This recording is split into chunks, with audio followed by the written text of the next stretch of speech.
11월 19일 화요일 뉴스동아의 온라인 큐티를 시작하겠습니다. 오늘의 큐티 인책 본문은 사무엘상 12장 1절부터 18절까지의 말씀이고요. 제가 읽을 말씀은 12절 한 절의 말씀을 읽도록 하겠습니다.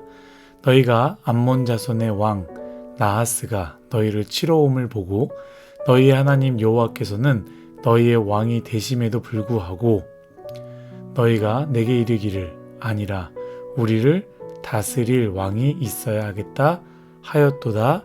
아멘. 오늘 여러분들과 함께 나는 주님 한 분만으로 충분하지 않습니다. 나는 주님 한 분만으로 충분하지 않습니다. 라는 제목으로 큐티를 나누도록 하겠습니다. 샬롬 올더 말씀을 시작하시는 여러분 주님의 이름으로 축복합니다. 오늘 말씀은 사무엘의 퇴장을 알리는 사무엘의 고별설교입니다. 이 고별설교 가운데 참 중요한 내용이 나오는데요. 무엇이냐? 바로 너희가 왕 대신 하나님 대신 다른 왕을 원했다라는 것에 대한 죄, 그리고 그것에 대한 책임과 감내해야 하는 것은 너희의 몫임을 알리는 말씀이기도 합니다. 먼저 3절은요. 사무엘은 하나님 앞에, 기름 부음 받은 사울 앞에, 그리고 이스라엘 백성 앞에서 질문합니다. 3절 말씀입니다. 내가 여기 있나니 여호와 앞과 그의 기름 부음을 받은 자 앞에서 내게 대하여 증언하라. 내가 누구의 소를 빼앗았느냐? 누구의 나귀를 빼앗았느냐? 누구를 속였느냐? 누구를 압제하였느냐? 내 눈을 흐리게 하는 뇌물을 누구의 손에서 받았느냐? 그리하였으면 내가 그것을 너희에게 갚으리라 하니 아멘. 무슨 질문입니까? 내가 누구의 소를 빼앗았느냐? 누구의 나귀를 빼앗았느냐? 누구를 속이고 압제하고 뇌물을 받았느냐? 라는 그 질문, 그리고 그랬다면 내가 너희에게 갚겠다라고 말합니다. 사실은 조금 뜬금없는 질문이기도 합니다. 고별설교이니까 잘못한 것에 대해서 용서를 구하는 건가? 실수를 바로잡으려는 건가? 라는 생각을 하게 되는데요. 사실 이 질문은요. 오히려 이스라엘 백성들에게 역으로 묻는 질문이기도 합니다. 내가 이 누구의 소, 누구의 나귀를 빼앗았느냐? 누구를 속이고 압제를 했느냐? 누구로부터 뇌물을 받았느냐라는 질문에 백성들이 무엇이라 대답합니까? 당신은 우리를 속이지 아니하였고 압제하지 아니하였고 빼앗은 것은 없습니다라고 대답합니다. 이 대답은 무엇을 이야기하느냐? 그런데 너희는 도대체 왜 왕이 필요하다는 것이냐? 라는 질문하는 것이죠. 하나님이 왕이 되셔서 소나 나귀를 빼앗지 않았고 속이지도 압제하지도 않았고 뇌물을 받지 않았는데 왜 너희는 왕이신 하나님이 아니라 다른 왕을 원하느냐라는 것을 되묻는 것입니다. 그러면서 사무엘은요, 과거 이스라엘 백성들의 이야기를 시작합니다. 읽어보면 알겠지만 핵심은 하나님은 너희의 왕이시다라는 메시지입니다. 모세와 아론을 왕이신 하나님이 세우셨고 그들을 통해서 출애굽하게 하셨다. 바알과 아스타롯을 섬김으로 죄를 범하여 이스라엘이 고통스럽게 되었는데 그때마다 사사 누구입니까? 여룻바알, 베단, 입다 그리고 사무엘을 보내어 너희를 구원하였다. 이것을 말하는 것이죠. 제가 시간이 없어서 다 설명하기 어렵지만 여룻바알, 베단, 입단 이렇게 언급한 사사들은요. 하나같이 부족한 사람들이었습니다. 그러나 왕이신 하나님이 그들을 세우셔서 은혜를 주셔서 구원했다라는 것을 말하는 것입니다. 그러면서 더 중요한 말씀, 12절 말씀, 오늘 본문이죠. 제가 다시 한번 읽도록 하겠습니다. 너희가 암몬 자손의 왕 나하스가 너희를 치러 옴을 보고 너희의 하나님 여호와께서는 너희의 왕이 되심을 불구하고 너희가 내게 이르기를 아니라 우리를 다스릴 왕이 있어야 하겠다 하였도다. 아멘. 무슨 말입니까?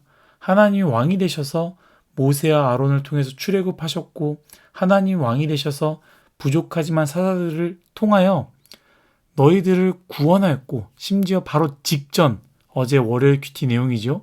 암몬 자손들이 쳐들어왔을 때에도 너희가 잘해서가 아니라, 너희가 마음을 잘 먹어서가 아니라, 너희가 열심히 해서가 아니라, 내가 너희의 왕이 되어서 너희에게 은혜를 주었기에 암몬 자손들도 물리쳤는데, 너희가 내게 이르기를 우리를 다스릴 왕이 있어야 합니다 라고 이야기했다라는 것이죠.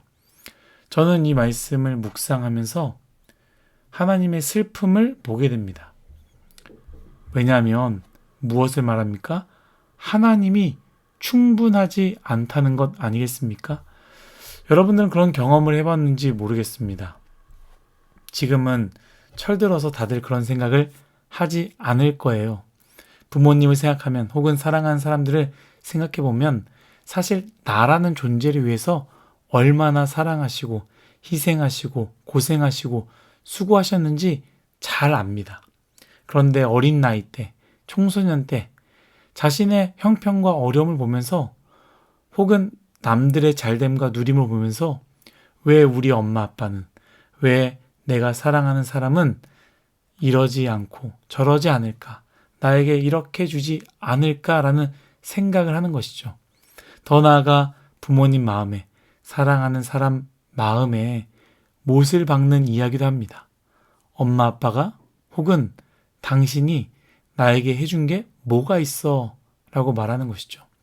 당신의 사랑이, 당신의 섬김이, 당신의 노력이, 당신의 희생이 나에게 충분하지 않다라는 것입니다. 사랑하는 뉴스송아 여러분, 여러분들은 주님으로 충분하십니까?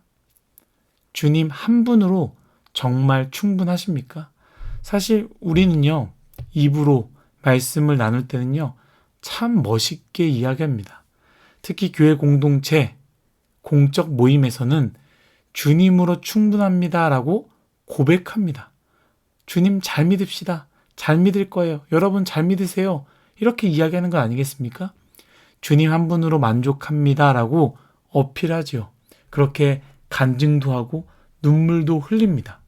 그런데 나와 친한 사람과의 대화 속에는, 나의 가족과의 대화 속에는, 그리고 내 스스로에게 생각하고 이야기할 때는 그렇지 않다라는 것이죠. 주님으로 충분하지 않다라고 말하고 있지 않습니까? 주님도 중요하지만 저에게는 돈도 필요합니다. 주님도 필요하지만 저에게는 좋은 학벌도 필요합니다. 주님도 필요하지만 인맥도, 심지어 행운도 필요합니다. 어떤 사람의 이야기가 아니라 우리들의 이야기 아니겠습니까? 여러분들 어떤 배우자를 원하십니까? 어떤 가정을 꾸리길 원하십니까? 어떤 자녀로 기르기 원하십니까? 저는 간절히 바라기를 우리 모두가 주님 한 분만으로 만족하는 그런 배우자를 만나기를, 그런 가정을 만드시기를, 그런 자녀로 기르시기를 예수님의 이름으로 축복합니다. 우리의 부족함을 채워줄 다른 왕이 필요합니다. 이스라엘의 고백이 아니라 우리의 고백은, 우리가 부족해도, 가정이 부족해도, 나이가 적든지 많던지, 외적인 것들이 좋던지 나쁘던지, 물질이 많던지 적던지, 우리의 인생 모든 것이 충분하신 주님만이 나의 왕이십니다. 다른 것은 필요 없습니다 라고 고백할 수 있는 우리 율송아이 모두가 되시기를 예수님의 이름으로 축복합니다. 다 같이 기도하겠습니다. 하나님, 우리는 사람들 앞에서, 교회 앞에서, 교회 사람들 앞에서, 그룹 안에서 믿음의 고백을 합니다. 주님이면 충분합니다. 그러나 그렇지 않은 곳에서, 그리고 나 혼자 생각할 때에 주님 한 분만으로 충분하지 않다라는 것을 늘 생각하고 이야기할 때가 많이 있습니다.